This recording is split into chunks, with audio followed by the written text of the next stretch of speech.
Last lecture we are discuss about the kingdom Protista. बरोबर आहे का रे?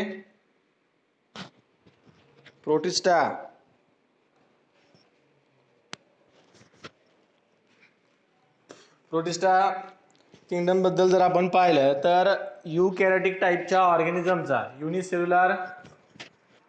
यूकॅरियोटिक organisms are included in the kingdom Protista. बरोबर आहे. आणि या प्रोटिस्टा मधले जे युनिसेल्युलर यूकॅरियोटिक ऑर्गॅनिझम्स आहेत, these organisms are considered as a connecting link between multicellular eukaryotic organism and unicellular prokaryotic organism. दोन टाइपचे जे ऑर्गॅनिझम्स आहेत, युनिसेल्युलर प्रोकॅरियोटिक आणि मल्टीसेल्युलर यूकॅरियोटिक ऑर्गॅनिझम, या दोन ऑर्गॅनिझमच्या इंटरमिडिएट असणारे ऑर्गॅनिझम, जसं आपण ॲम्फिबियनच्या बाबतीत पाहतो. ॲम्फिबियन फ्रॉगचं एक एक्झाम्पल तुम्ही कॉमनली ॲम्फिबियनच्या बाबतीत कधी स्टडी केला असाल. आणि फ्रॉग सोबत जो एक ऑर्गॅनिझम ज्याला आपण म्हणतो टायफा अँग्युस्टाटा, इट इज अ, मराठीमध्ये आपण त्याला पानकणीस म्हणतो. बरोबर आहे. एक दोन्ही टाईपच्या हॅबिटॅटमध्ये राहणारे ऑर्गॅनिझम्स, दोन टाईपच्या हॅबिटॅट म्हणजे टायफा अँग्युस्टाटाच्या बाबतीत जर आपण पाहिलं तर सॉइलमध्ये सुद्धा त्याची लाईफ सायकल कंप्लीट करू शकते. आणि सॉइल सोबत जर वॉटर असेल त्या प्लांटच्या जागेवर किंवा त्याच्या हॅबिटॅटला, तर वॉटरमध्ये सुद्धा लाईफ सायकल कंप्लीट करू शकते. तर दोन्ही हॅबिटॅट आहेत, एक ॲक्वॅटिक हॅबिटॅट आणि दुसरं टेरिस्ट्रियल हॅबिटॅट. बोथ हॅबिटॅटमध्ये लाईफ सायकल कंप्लीट करणारा जो पर्टिक्युलर ऑर्गॅनिझम आहे त्याला आपण टायफा अँग्युस्टाटा म्हणालो. बरोबर आहे. पान कणीस म्हणतात मराठीमध्ये. आणि फ्रॉगच्या बाबतीत जर आपण पाहिलं तर फ्रॉग सुद्धा काय करते रे, ॲक्वॅटिक हॅबिटॅटमध्ये सुद्धा आणि ॲक्वॅटिक हॅबिटॅट सोबत तुमच्या टेरिस्ट्रियल हॅबिटॅटमध्ये सुद्धा, जमिनीवर सुद्धा राहू शकते आणि पाण्यामध्ये सुद्धा राहू शकते. बरोबर आहे. पाण्यामध्ये जर असेल तर पाण्यामध्ये सस्टेन करण्यासाठी किंवा सर्व्हाइव्ह करण्यासाठी स्पेसिफिक ॲडॅप्टेशन आपल्याला फ्रॉगमध्ये पाहायला मिळतात. हे फ्रॉगमधले स्पेसिफिक ॲडॅप्टेशन लाईक त्याचे हिंड लिम्स असतात, फोर लिम्स असतात, स्विम करण्यासाठी त्याला हेल्प करतात. आणि ज्यावेळेस टेरिस्ट्रियल हॅबिटॅटमध्ये असेल त्यावेळेस जम्पिंग फॉर्ममध्ये जम्प करत, बरोबर आहे, त्याची मुवमेंट आपल्याला पाहायला मिळते. दोन्ही हॅबिटॅटमध्ये सस्टेन करू शकते. आणि लक्षात, तरी जे इंटरमिडिएट ऑर्गॅनिझम असतात त्यांना आपण लिंक कन्सिडर करतो, कनेक्टिंग लिंक आपण म्हणतो टेरिस्ट्रियल आणि ॲक्वॅटिक इकोसिस्टम मध्ये. तसंच सेम वे मध्ये ह्या ज्या प्रोटिस्टा जो किंगडम आहे, the kingdom Protista or the organisms which are included in the kingdom Protista are considered as the connecting link between the unicellular prokaryotic and multicellular eukaryotic organism. बरोबर आहे. त्याच्यानंतर these organisms are either motile or non motile, motile टाइपचे आहेत किंवा non motile टाइपचे असू शकतात. बरोबर आहे. त्याच्यानंतर आणखी एक फीचर आपण सांगितलं होतं, cell wall might be present or absent. Cell wall यांच्यामध्ये प्रेझेंट असेल किंवा अबसेंट असेल, दोन्ही पर्टिक्युलर फीचर्स आपल्याला या प्रोटिस्टच्या बाबतीत पाहायला मिळाले होते. समजले. त्याच्यानंतर प्रोटिस्टामध्ये बेसिकली 5 टाईपचे प्रोटिस्ट आपण स्टडी करतो. जसं आपण मोनेरामध्ये सांगितलं होतं टोटल ऑर्गॅनिझम्स, जसं आर्किबॅक्टेरिया असेल, यू बॅक्टेरिया असेल, सायनोबॅक्टेरिया, त्याच्यानंतर सायनोबॅक्टेरिया नंतर एक आपण आणखी मायकोप्लाझ्मा सांगितला होता, ॲक्टिनोमायसिटिस सांगितले होते. तशाच टाईपचे ऑर्गॅनिझम्स आपण या किंगडम प्रोटिस्टामध्ये सुद्धा स्टडी करतो. लाईक फर्स्ट डिव्हिजन जो आहे या किंगडम प्रोटिस्टामध्ये, दॅट इज द क्रायसोफाइट्स. त्याच्यानंतर नेक्स्ट आपण डिव्हिजन सांगतो तो डायनो फ्लॅजिलेट, त्याच्यानंतर युग्लिनॉइड नंतर स्लाइम मोल्ड आणि शेवटच्या टाईपचा ऑर्गॅनिझम आपण त्याला म्हणतो प्रोटोझोआ. तर असे टोटल 5 टाईपचे डिव्हिजन्स आपल्याला या किंगडम प्रोटिस्टामध्ये पाहायला मिळतात. बरोबर आहे. Kingdom protista include the total 5 divisions, that is chrysophyte, dinoflagellate, euglenoid, slime mold and protozoa. आता पहा, हे जे 5 पर्टिक्युलर डिव्हिजन्स आहेत, या 5 पर्टिक्युलर डिव्हिजनला बेसिकली आपल्या एम एस बोर्ड जो आहे, या एम एस बोर्ड नुसार टोटल 3 डिव्हिजन मध्ये डिवाइड केलेले किंवा 3 ग्रुप केलेले त्यांचे. कोणते कोणते ग्रुप केलेत पहा. पहिला ग्रुप तयार केला त्यांनी प्लांट लाईक प्रोटिस्टचा. प्लांट लाईक प्रोटिस्ट आपल्या बोर्डाच्या बुक नुसार सांगाल तुम्हाला. डिफरन्स आपण एनसीईआरटी आणि बोर्ड दोन्ही मध्ये कम्पेअर करतो पहा. बरोबर आहे. आपण अगोदर सांगितले एक कॉमन मिनिमम प्रोग्राम ज्याच्या थ्रू तुम्ही तुमच्या बोर्डाचं सुद्धा प्रिपरेशन करू शकता, नीटचं प्रिपरेशन करू शकता, सीईटी सुद्धा प्रिपरेशन करू शकता. अशा वेने आपण स्टडी करायला होत. तर प्लांट लाईक प्रोटिस्ट आहेत. त्याच्यानंतर प्लांट लाईक प्रोटिस्ट सोबत ॲनिमल लाईक प्रोटिस्ट असतात. आणि थर्ड टाईपचे प्रोटिस्ट त्यांनी सांगितलेले आहेत फंजाय किंवा फंजाय लाईक प्रोटिस्ट. अशा टोटल 3 टाईपचे प्रोटिस्ट आपल्याला 3 ग्रुप आपण प्रोटिस्टचे करतो आपल्या MS बोर्डच्या बुक नुसार. काही स्टडी करा, कोणते स्टडी करा, वन अँड सेमच आहे. बरोबर आहे. इथं थोडंसं आपण एनसीईआरटी नुसार थोडंसं डिटेलमध्ये थोडंसं हायर लेवलची आपण इथं स्टडी करतो. तर बघा फर्स्ट डिव्हिजन जो आहे, फर्स्ट डिव्हिजन ज्याला आपण क्रायसोफाइट्स म्हणालो. Chrysophytes are commonly termed as a plant-like protist. तसं पहा जर आपण या टोटल 5 डिव्हिजन मध्ये पाहिलं तर 5 डिव्हिजन मध्ये क्रायसोफाइटला सुद्धा आपण प्लांट लाईक प्रोटिस्ट म्हणतो. प्लांट लाईक प्रोटिस्ट आहेत. In the same way dinoflagellates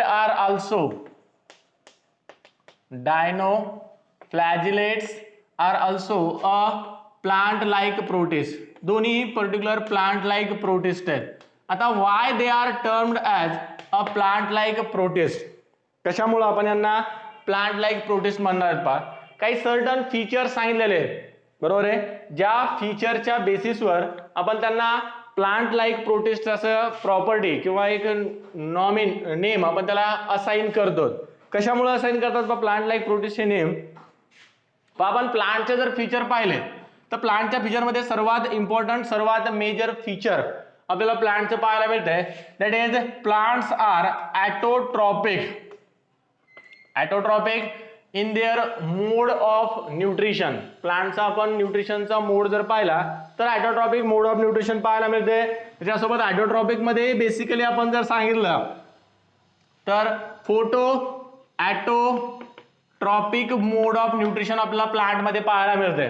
तसाच सेम न्यूट्रिशनचा मोड आपल्याला या क्रायसोफाइट्स मध्ये सुद्धा पाहायला मिळते.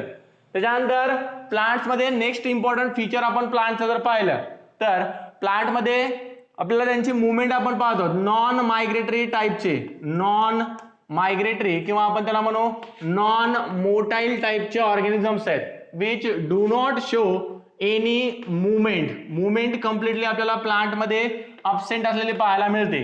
काही एक्सेप्शन जर आपण सोडले तर. बरोबर आहे. सेल्फ मुवमेंटच्या बाबतीत लक्षात ठेवा. सेल्फ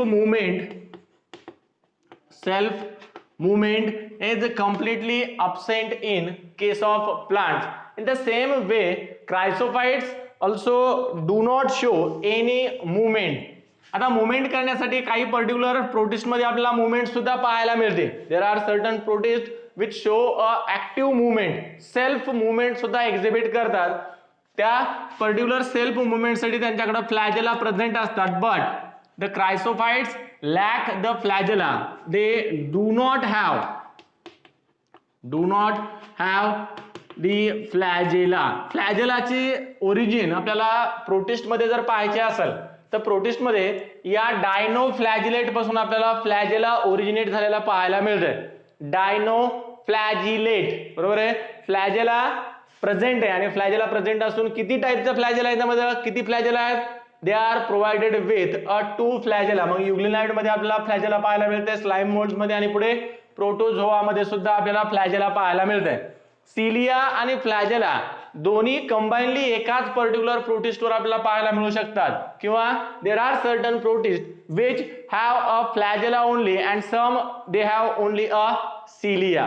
तर फ्लॅजेला या क्रायसोफाइट्स कडे अब्सेंट आहे, त्याच्यामुळे आपण त्याला म्हणालो नॉन मोटाईल टाईपचे ऑर्गॅनिझम. प्लांट सुद्धा नॉन मोटाईल आहेत, पण प्लांट्स मध्ये जसं ॲब्लिमोस्कस इस्कुलेंटम शायमोजाय प्लांट्स आपण ज्याला म्हणतो, शायमोजाय और which is also called as a touch me not plant. Touch me not plant, लाजाळू आपण त्याला मराठीमध्ये म्हणतो.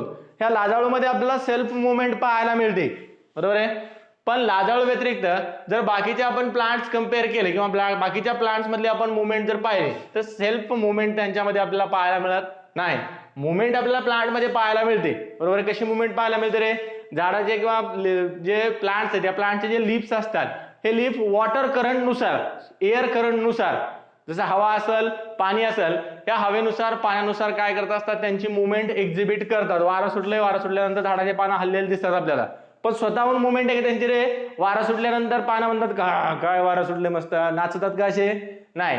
किंवा एखादा पर्टिक्युलर ॲक्वॅटिक प्लांट असेल तर त्या ॲक्वॅटिक प्लांटमध्ये वॉटर करंटमुळे त्याची आपल्याला बेंडिंग झालेली किंवा मुवमेंट झालेली किंवा ट्रेलिंग झालेली पाहायला मिळते. लाईक लव्हाळ सगळ्यांना माहित आहे, सायप्रस रोट्रुंडस लव्हाळ नावाचं जे प्लांट्स आहे, या पर्टिक्युलर प्लांट्स मध्ये तुम्ही जर पाहिलं असेल, आता पाऊस खूप जास्त पडायला आहे, पाऊस जास्त पडल्यामुळं जे नदीमधले जे ग्रासेस असतात, लवाळ असतात कॉमनली तिथं, हे ग्रासेस काय होतात त्या वॉटरच्या फ्लोमुळं किंवा वॉटरच्या मुवमेंटमुळं बेंड झालेले आपल्याला पाहायला मिळतात, ट्रेल झालेले पाहायला मिळतात. ट्रेलिंग होणं म्हणजे काय होणं?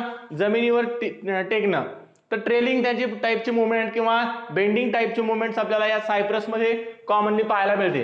पण त्या सायप्रसनं स्वतःहून बेंडिंग केली का खूप पाणी आलं तिकडून मी असं करून बसतो, अशा टाईपची मुवमेंट आहे का तिथं? नाही.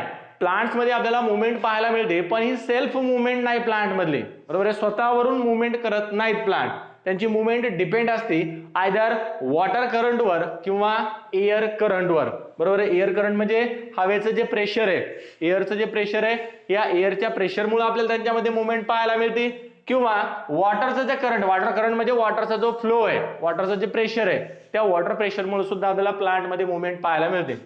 सेल्फ मुवमेंट प्लांट मध्ये सुद्धा अब्सेंट आहे आणि या क्रायसोफाइट्स मध्ये सुद्धा अब्सेंट आहे. त्याच्यामुळे आपण क्रायसोफाइटला प्लांट लाईक प्रोटिस्ट म्हणालो. आणि काय झालेलं आहे पहा, हे क्रायसोफाइट्स असतात, डायनोफ्लॅजिलेट्स असतात, दोन्ही पर्टिक्युलर प्रोटिस्ट जे आहेत, both this protist later on were modified into or the kingdom Plantae were originated from these two divisions of Protista. पण खूप इंटरेस्टिंग पॉइंट आहे, इम्पॉर्टंट पॉइंट लक्षात ठेवायचा आपल्याला. प्लांट लाईक प्रोटिस्ट पासूनच प्लांटची ओरिजिन झालेली आहे, बरोबर आहे. डायरेक्टली आपण सांगतो कॉम्प्लेक्स टाईपचे ऑर्गॅनिझम अर्थवर तयार होत नाहीत. काय होत आहे? Evolution move in a direction from simple to complex. Evolution always occur in the direction. कोणत्या डायरेक्शन मध्ये इव्होल्युशन पाहायला मिळते आपल्याला? The simple type of organism get modified into or they are get converted into a complex types of organism. तसंच या simple क्रायसोफाइट्स पासून किंवा simple plant like protist पासून पुढे कॉम्प्लेक्स मल्टीसेल्युलर प्लांट तयार झाले. युनिसेल्युलर आहे ते प्रोटोझोअन्स, युनिसेल्युलर प्लांट लाईक प्रोटिस्ट मध्ये क्रायसोफाइट्स आणि ड्रायनोफ्लॅजिलेट्स युनिसेल्युलर होते.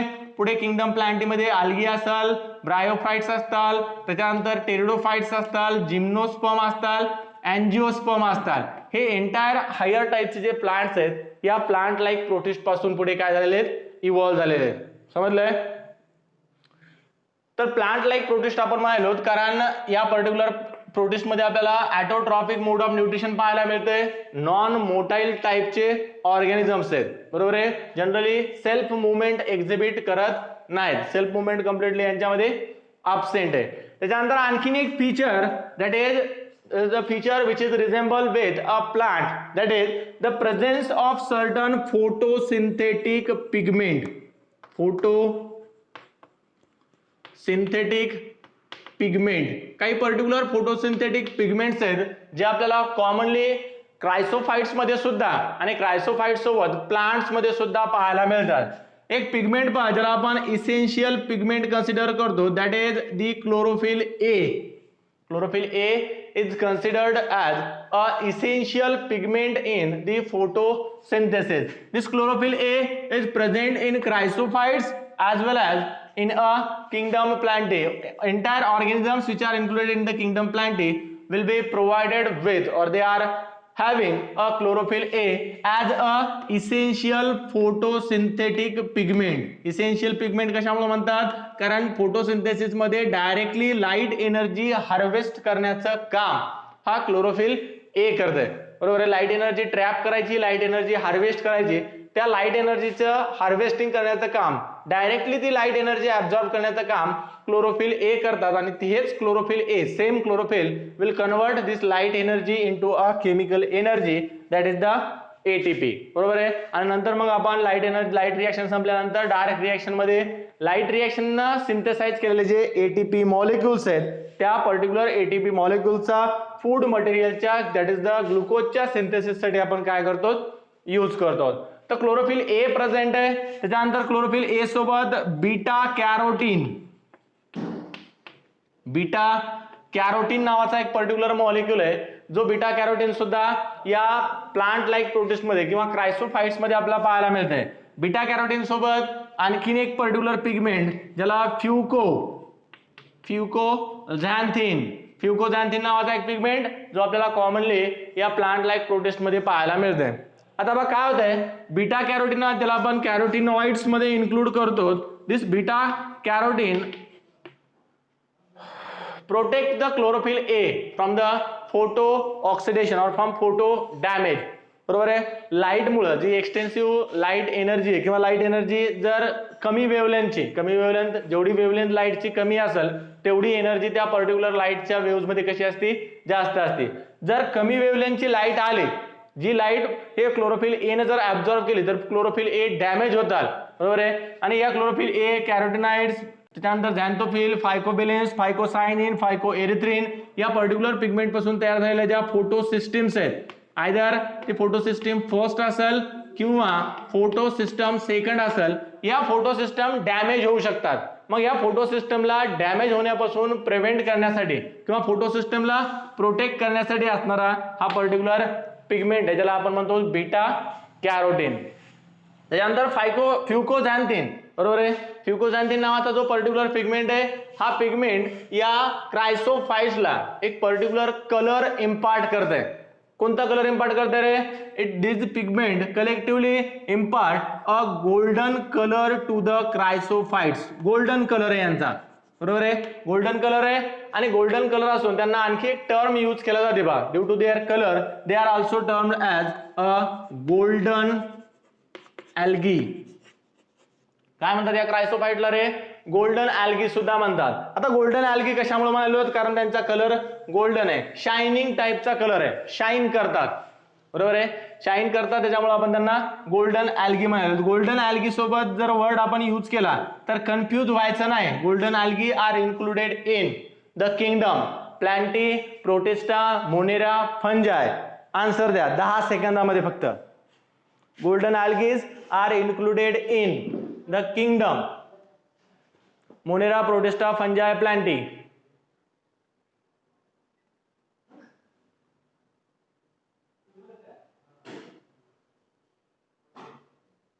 झोपले का?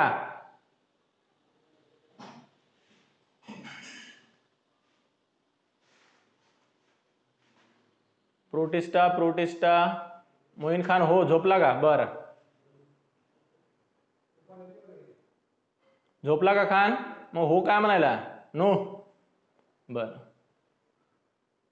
बडके, मोनेरा, बर.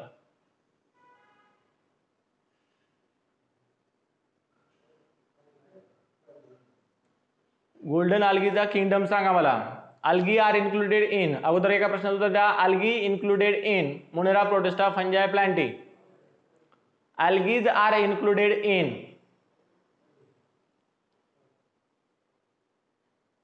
Monera, Protista, fungi, Plantae. कोणत्या किंगडम मध्ये आल्गीला आपण इन्क्लूड करतो? Protista, chrysophytes, Jadhav. Okay.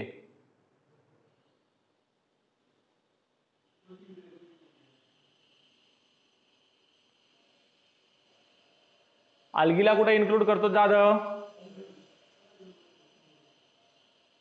Algae are included in protista.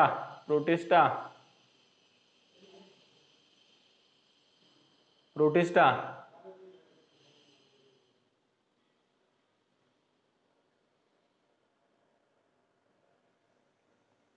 algae are included in the kingdom Plantae, but आता इम्पॉर्टंट लक्षात ठेवा, but the golden algae are included in the kingdom Protista. Kingdom protista मध्ये division जर आपल्याला सांगायचा असेल, बरोबर आहे, डिव्हिजन म्हणा किंवा त्याला क्लास सुद्धा म्हणू शकतो आपण, तर किंगडम प्रोटिस्टा मध्ये जो क्रायसोफायटा नावाचा डिव्हिजन आहे, this Chrysophyta division include the golden algae.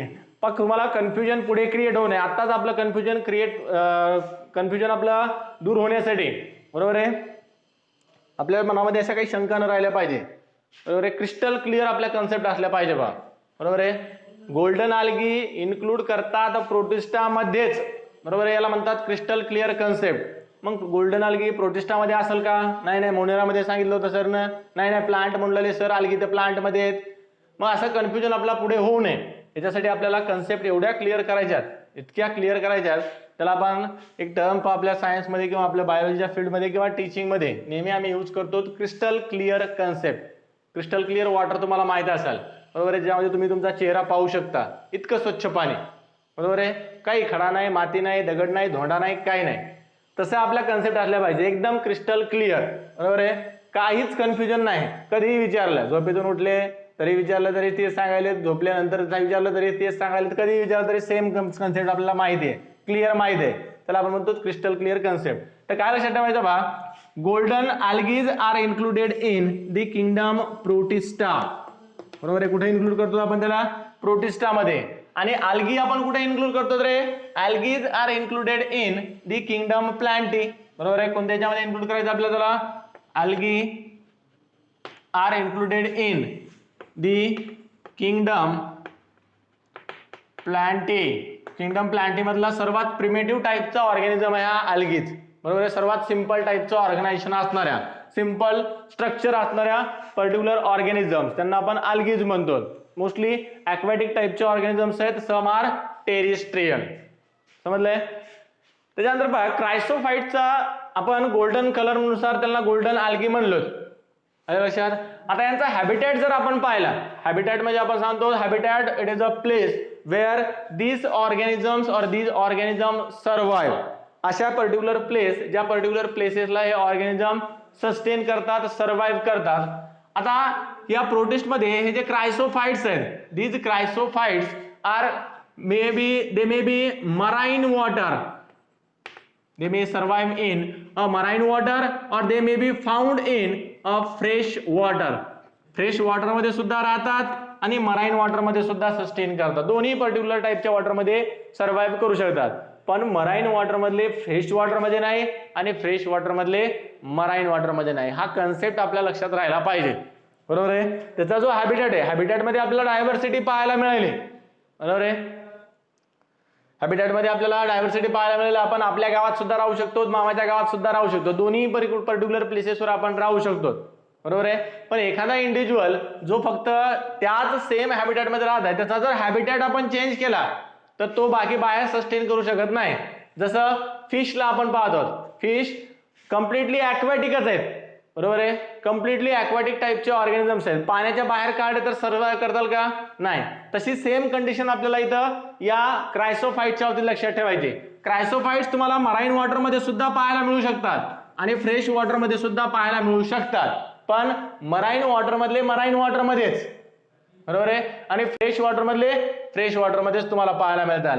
Fresh water मधला एखादा प्रोटिस्ट किंवा एखादा क्रायसोफाइट तुम्हाला इथं मराइन वॉटर मध्ये कधीच पाहायला मिळणार नाही आणि मराइन वॉटर मधला फ्रेश वॉटर मध्ये कधीही पाहायला मिळणार नाही. इट इज नॉट पॉसिबल, बरोबर आहे. पॉसिबल आहे काही गोष्ट रे?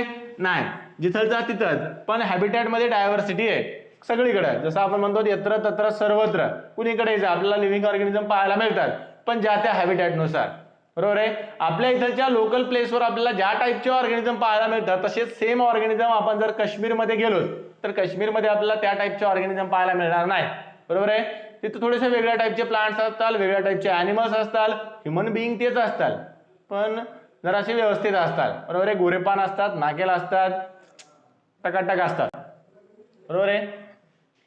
पण व्हॅरिएशन्स आपल्याला पाहायला मिळतात, तिकडचे वेगळे आपल्या इकडचे वेगळे. तसं इकडे मराईन वॉटरमध्ये सुद्धा पाहायला मिळतात आणि फ्रेश वॉटरमध्ये सुद्धा पाहायला मिळतात. काय असतं बा, जनरली दीज क्रायसोफाइट, काय होतं हे जे क्रायसोफाइट्स आहेत, these chrysophytes float over the surface of water passively. They passively float, passively float over the surface of water, over the surface of water. काय करतात जनरली फ्लोट करण्यासाठी किंवा स्विम करण्यासाठी किंवा पोहण्यासाठी यांच्याकडं फ्लॅजेला अब्सेंट आहे, बरोबर आहे. ॲक्वेटिक जरी असले तरी फ्लॅजेला यांच्याकडं अब्सेंट आहे, बरोबर आहे. त्याच्यानंतर फ्लॅजेला सोबत आपण आणखी स्विम करण्यासाठी किंवा फ्लोट होण्यासाठी जसं एअर सॅक, एअर बबल, हे जे स्ट्रक्चर्स आपण काही प्लांट्स मध्ये पाहतो, बरोबर आहे, तसे स्ट्रक्चर सुद्धा यांच्याकडे प्रेझेंट नाहीत, तरी सुद्धा काय होतात, इझिली वॉटर सरफेसवर फ्लोट करतात. जसं आपण थर्मोकॉल घेतले, बरोबर आहे. थर्मोकॉल सगळ्यांना माहित आहे, गणपतीचं आता सध्या दुर्गा माता देवीचं डेकोरेशन करण्यासाठी आपण थर्मोकॉलचा यूज करतो. तुम्ही थर्मोकॉल जर पाण्यावर टाकलं, पाण्यामध्ये जर टाकलं तर थर्मोकॉल बुडाला जाऊन बसते का रे, तळाला जाते का, त्याच्या बॉटमला जाऊन सेटल होते का, नाही होत, बरोबर आहे. It do not settle over the surface of bottom, बरोबर आहे. वॉटर मधले ते वॉटर बॉडीचा जो सरफेस आहे त्याच्या सरफेसला जाऊन डिपॉझिट होते का, नाही होत. काय होते, फ्लोट करते सरफेसवर. आता त्या थर्मोकॉलला स्विम करण्यासाठी किंवा पोहण्यासाठी काही स्ट्रक्चर आहेत का, असे हातपाय वगैरे हलवून ते थर्मोकॉल पोहायला का त्या पाण्यामध्ये, नाही. काय असते, त्या पर्टिक्युलर अबायोटिक एजंटची किंवा त्या थर्मोकॉलची आपण डेन्सिटी जर पाहिली, डेन्सिटी, तर डेन्सिटी मच लोअर असते. The density of a thermocol is much lower than the water, so it can easily float over the surface of water. In the same way, the density of chrysophytes, the density of chrysophyte is much lesser than the water. Water पेक्षा यांची density खूप कमी आहे, त्याच्यामुळं हे क्रायसोफाइट सुद्धा काय करू शकतात, इझिली वॉटरच्या सरफेसवर फ्लोट करू शकतात. यांना वॉटर सरफेसवर फ्लोट करण्यासाठी एनर्जी इन्व्हेस्ट करण्याची गरज नाही. They never need to invest the energy to float over the surface of water passively, बरोबर आहे. Without the expenditure of energy, they can easily float or easily swim over the surface of water. आणि यांची मग movement सुद्धा तशीच आपल्याला पाहायला मिळते, पॅसिव्ह मुवमेंट आहे. पॅसिव्ह मुवमेंट आहे. द मुवमेंट ऑफ क्रायसोफाइट्स और movements of this plant like protist depend over the water current, बरोबर आहे. जिधर बम उधर हम. काय वाले, जिकडे पाणी वाहलंय त्या पाण्याच्या प्रवाहासोबत किंवा वॉटरच्या करंट सोबत इझिली फ्लोट करायलेत, इझिली स्विम करायलेत. स्वतःवरून काही मुवमेंट वाली करे, सेल्फ मुवमेंट नाही, passively. Passive movement in the sense we are saying that they are float or they are swim with the water surface or water current. आहे लक्षात. त्याच्यानंतर पहा, वॉटर सरफेसवर फ्लोट होण्यासाठी आणखी एक unique feature, there is another feature in a protist which help to swim or which help to float passively over the surface of water, that is their structure. जर आपण या क्रायसोफाइटचं स्ट्रक्चर जर पाहिलं, if we consider the structures of chrysophyte, the structure resemble with a soap box. soap box माहिती आहे सगळ्यांना, commonly called as पानपुडा, बरोबर आहे.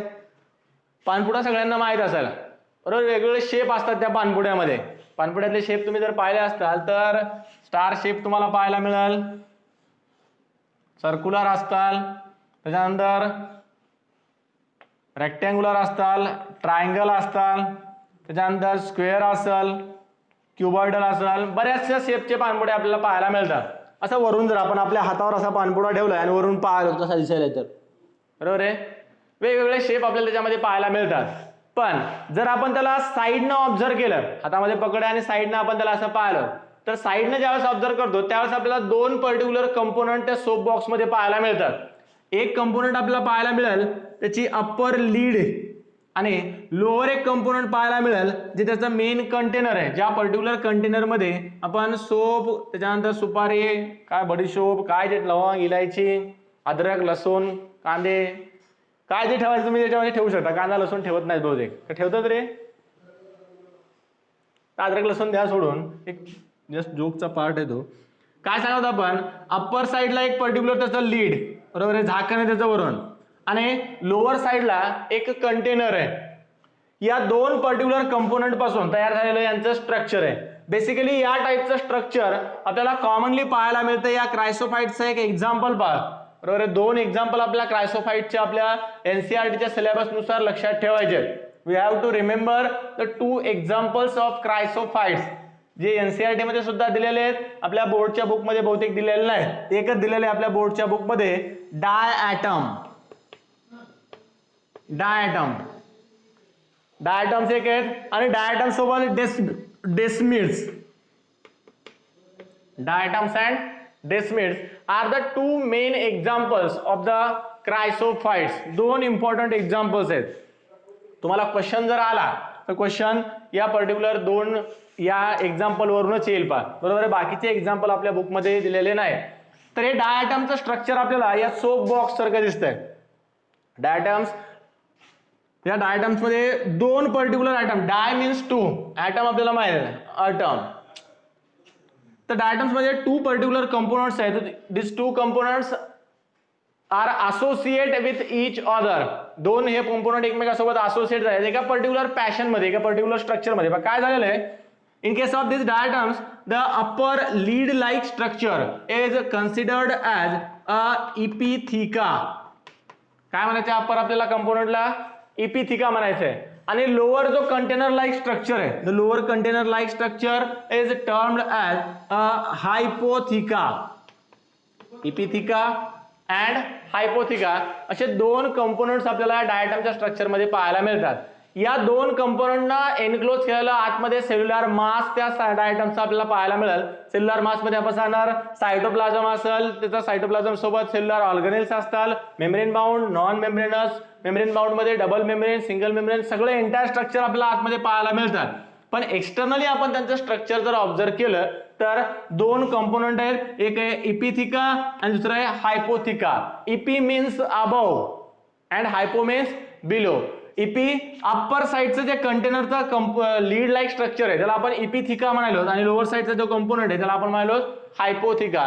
Both this component are joined with each other by a specific structure. एक particular component आपल्याला joining पॉइंटला पाहायला मिळते. The girdle is present at the joining point of hypotheca and epitheca.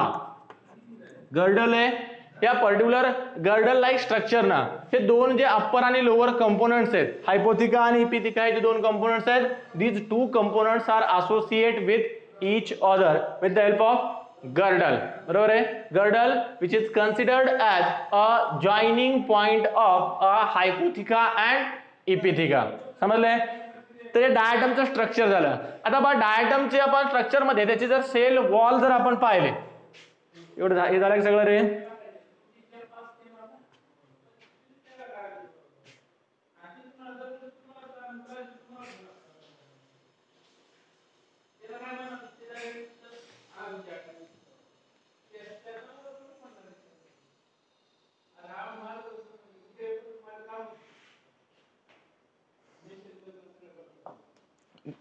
चला फास्ट लिहून घ्या थोडं रे.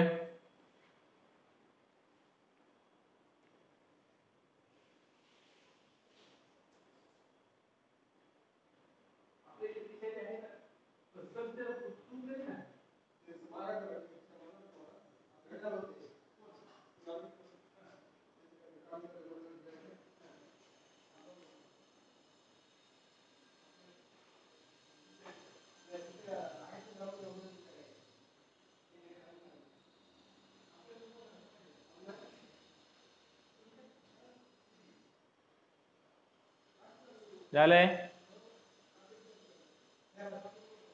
बर चला पुढचा पॉइंट,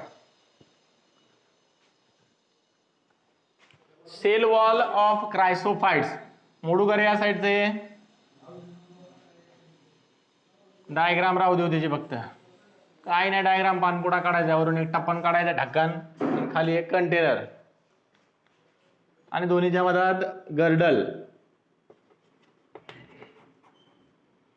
पुढे काय सारं स्टडी करायचं आपल्याला, नेक्स्ट स्ट्रक्चर स्टडी करायचं या क्रायसोफाइट्स मध्ये, सेल वॉल.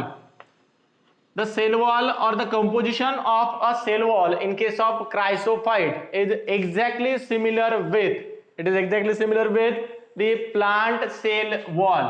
प्लांटची सेल वॉल जर आपण पाहिली तर प्लांटच्या सेल वॉल मध्ये बेसिकली आपल्याला पाहायला मिळते सेल्युलोज अँड पेक्टिन सर्वात मेजर कंपोनंट. याच्या व्यतिरिक्त दुसरे सुद्धा कंपोनंट प्लांटच्या सेल वॉल मध्ये प्रेझेंट असतात, पण मेजर कंपोनंट जर आपण प्लांटच्या सेल वॉलचे पाहिले तर सेल्युलोज आहे आणि सेल्युलोज सोबत आहे पेक्टिन. आता सेल्युलोज आणि पेक्टिन पासून तयार झालेली जी सेल वॉल आहे, this cell wall is permeable to the different molecules. जे डिफरंट टाइपचे मॉलिक्युल्स त्या प्रोटिस्टला किंवा या डायटमच्या सेलला एक्सचेंज करायचे आहेत, त्या एक्सचेंज साठी ही सेल वॉल परफेक्ट आहे. बरोबर आहे. सेल वॉलवर आपण सांगू पोर्स प्रेझेंट आहेत, ज्या पर्टिक्युलर पोर्स मधून बायोमॉलिक्युल किंवा वेगवेगळे ऑर्गॅनिक आणि इनऑर्गॅनिक मॉलिक्युल इझिली एक्सचेंज होऊ शकतात. एक्सचेंज ऑफ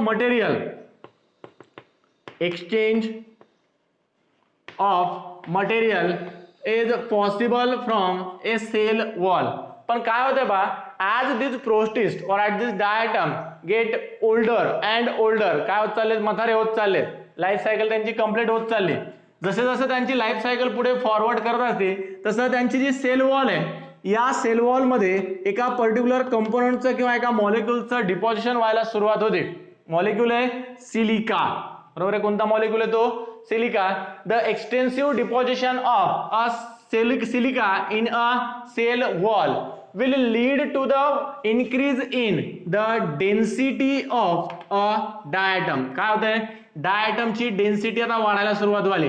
म्हणजे ज्यावेळेस तो तरुण होता, यंगर सेल होती, त्यावेळेस वजन त्याचं कमी होतं, पण जसं जसं म्हातारा होत चाललाय, जशी जशी सेल ओल्डर होत चालली तसं वेट त्याचं इन्क्रीज होत चाललंय, वेट गेन करत चालले. आता डेन्सिटी इन्क्रीज झाल्यामुळे काय पॉइंट लक्षात आला तुमच्या बा, सेल वॉल आपण सांगितलं परमिएबल आहे. या पर्टिक्युलर परमिएबल सेल वॉल मुळे बाहेरून कंपोनंट आतमध्ये या प्रोटिस्टच्या सेलमध्ये इझिली एंटर करू शकतात आणि आतमधले कंपोनंट बाहेर जाऊ शकतात. म्हणजे cytoplasm is in contact with the external environment through the plasma membrane and cell wall. Plasma membrane आणि सेल वॉलचा यूज करून सायटोप्लाझम एक्सटर्नल एन्व्हायरमेंट सोबत मटेरियलचं एक्सचेंज इझिली करते. पण जर सेल वॉल चॉक झाली, चॉक होणं म्हणजे काय होणार आहे, ब्लॉक होणं. If cell wall get block, cell wall block कशामुळे होते पहा, cell wall get block due to the extensive deposition of a silica inside the cell wall. जी सेल वॉल आहे त्या सेल वॉल मध्ये मिडल लेअर जी आपण कन्सिडर करतो, त्या पर्टिक्युलर लेअर मध्ये सिलिकाचं डिपॉझिशन झाल्यामुळे सेल वॉल काय होती, चॉक होती. सेल वॉल चॉक झाल्यामुळे सायटोप्लाझम जे एक्सटर्नल एन्व्हायरमेंटच्या कॉन्टॅक्ट मध्ये होतं, तो कॉन्टॅक्ट काय होते, कम्प्लिटली स्टॉप होते. बरोबर आहे. एक्सचेंज बंद होते आणि एक्सचेंज बंद झाल्यानंतर cytoplasm become inactive and the cell which have a inactive cytoplasm is considered as a dead cell. शेवटी काय व्हाली त्याची, डेथ वाली. आपण सांगतो to this the cytoplasm of the cell become inactive and finally cell get died. बरोबर आहे. सेलची शेवटी काय वाली, डेड वाली. डेड सेलचा वेट जर तुम्ही पाहिलं तर या सिलिकामुळं या सेलची डेन्सिटी इन्क्रीज झालेली आहे. Due to this increase density the cell will get slowly settle at the bottom. Suppose आपण इथे एक पाण्याचा ही लेअर आहे, या अप्पर सरफेसला होता, जोपर्यंत डेन्सिटी कमी होती तोपर्यंत, आणि इथे खाली आहे त्या वॉटरचा बॉटम, तळ आहे तिथं. जोपर्यंत डेन्सिटी कमी होती तोपर्यंत इझिली वॉटरच्या सरफेसवर फ्लोट करू लागला, पण डेन्सिटी इन्क्रीज झाल्यानंतर काय झालंय, या सेलची डेथ व्हाली आणि डेथ झाल्यानंतर ती सेल काय होती, स्लोली डिपॉझिट होते जाऊन कुठं, at the surface of bottom.